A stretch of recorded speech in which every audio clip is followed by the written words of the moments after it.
नमस्कार और स्वागत है आपका YouTube चैनल पब्लिक की आवाज में, जहां हम उठाते हैं आपके मुद्दे और पहुंचाते हैं आपकी बात। हर खबर, हर सवाल सीधे आप तक। जुड़िए हमारे साथ और बनिए इस आवाज का हिस्सा। पब्लिक की आवाज, बेबाक बेखौफ। इस महत्वपूर्ण वीडियो को लास्ट तक देखें, हमारे चैनल को सब्सक्राइब करें और कमेंट बॉक्स में बताएं कि कहां से आप वीडियो देख रहे हैं। धन्यवाद। हैदराबाद में बाबरी मस्जिद की याद में मेमोरियल बनाने के ऐलान पर बड़ा विवाद खड़ा हो गया है। तहरीक मुस्लिम शब्बान के अध्यक्ष मुश्ताक मलिक द्वारा किए गए इस प्रस्ताव पर बीजेपी ने तीखी प्रतिक्रिया देते हुए इसे खतरनाक और सांप्रदायिक सद्भाव बिगाड़ने की कोशिश बताया है। मुश्ताक ने 6 दिसंबर की सभा में यह फैसला लिया और कहा कि कई संस्थान इस योजना का समर्थन कर रहे हैं। बीजेपी का कहना है कि सुप्रीम कोर्ट के फैसले के बाद ऐसे कदम तनाव बढ़ा सकते हैं। पार्टी ने तेलंगाना सरकार से कानून व्यवस्था मजबूत रखने की मांग की और चेतावनी दी कि देश में बाबर के नाम पर किसी निर्माण को स्वीकार नहीं किया जाएगा। मुख्यमंत्री योगी आदित्यनाथ ने उत्तर प्रदेश में रोहिंग्या और बांग्लादेशी घुसपैठियों के खिलाफ सख्त अभियान शुरू कर दिया है। उन्होंने जनता से अपील की है कि किसी भी व्यक्ति को घरेलू या व्यावसायिक काम पर रखने से पहले उसकी पहचान अवश्य सत्यापित करे। योगी ने कहा कि प्रदेश की सुरक्षा और कानून व्यवस्था सबसे बड़ी जिम्मेदारी है और इसमें जनता की भूमिका महत्वपूर्ण है। उनके निर्देश पर 17 नगर निकायों में घुसपैठियों की सूची तैयार की जा रही है और सभी मंडलों में डिटेंशन सेंटर स्थापित करने की प्रक्रिया शुरू कर दी गई है। प्रशासन को इन सूचीबद्ध लोगों पर सख्त कार्रवाई के निर्देश भी दिए गए हैं।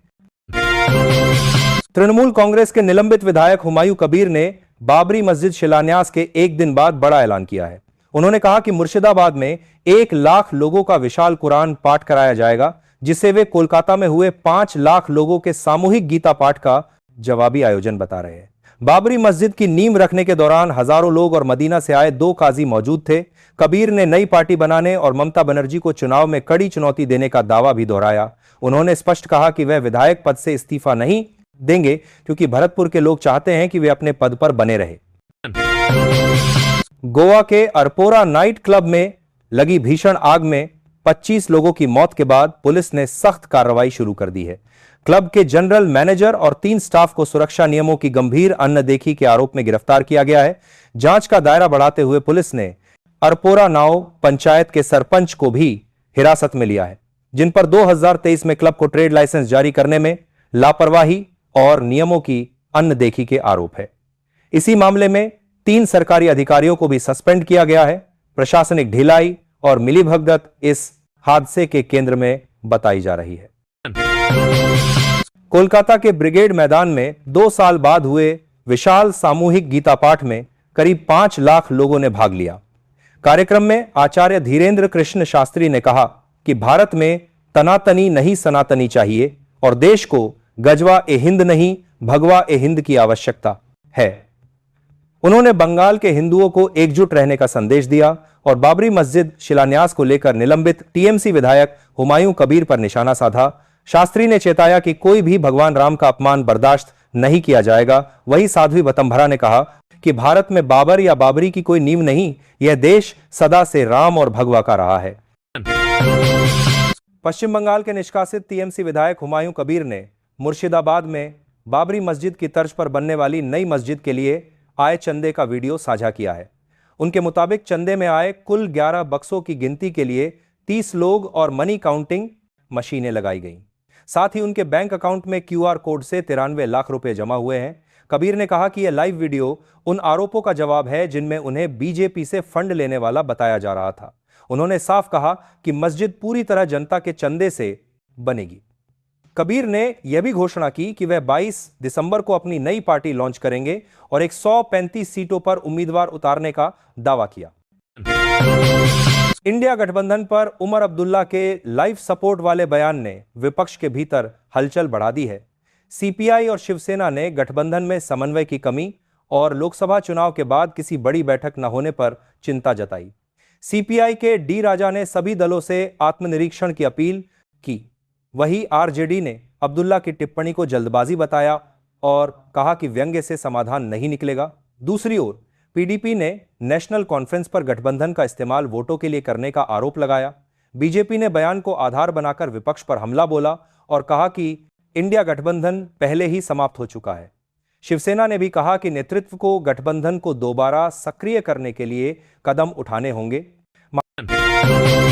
महाराष्ट्र के डिप्टी सीएम एकनाथ शिंदे ने विपक्ष पर जनता की समस्याओं को नजरअंदाज करने का आरोप लगाया है। नागपुर में शीतकालीन सत्र से पहले शिंदे ने कहा कि विदर्भ के गंभीर हालात सदन में उठाए जाने चाहिए, लेकिन विपक्ष उनकी आलोचना में व्यस्त है। उन्होंने याद दिलाया कि जब वे मुख्यमंत्री थे तब भी विपक्ष उन्हें गलती से सीएम कहता था, लेकिन सरकार ने 2.5 साल काम किया। शिंदे ने कहा कि आज वे डिप्टी सीएम है, फिर भी विपक्ष उसी बयानबाजी में उलझा है। उन्होंने दावा किया कि जनता ने विपक्ष को नकार दिया है, जिससे वह नेता विपक्ष का पद भी हासिल नहीं कर पा रहा। शिंदे ने कहा कि यह अधिकार पूरी तरह विधानसभा अध्यक्ष का है और लोकतंत्र में जनता ही सर्वोपरि है। दिल्ली में बढ़ते वायु प्रदूषण को रोकने के लिए मुख्यमंत्री रेखा गुप्ता ने नई पहल शुरू की है।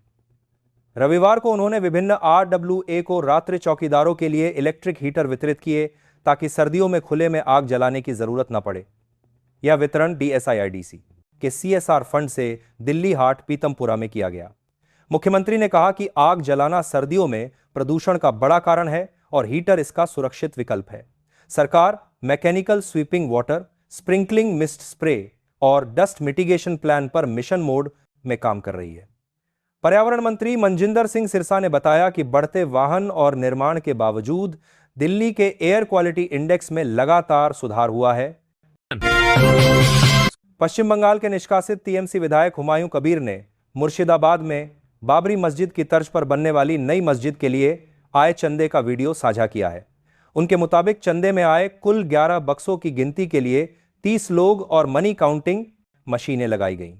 साथ ही उनके बैंक अकाउंट में QR कोड से 93 लाख रुपए जमा हुए हैं। कबीर ने कहा कि यह लाइव वीडियो उन आरोपों का जवाब है जिनमें उन्हें बीजेपी से फंड लेने वाला बताया जा रहा था। उन्होंने साफ कहा कि मस्जिद पूरी तरह जनता के चंदे से बनेगी। कबीर ने यह भी घोषणा की कि वह 22 दिसंबर को अपनी नई पार्टी लॉन्च करेंगे और 135 सीटों पर उम्मीदवार उतारने का दावा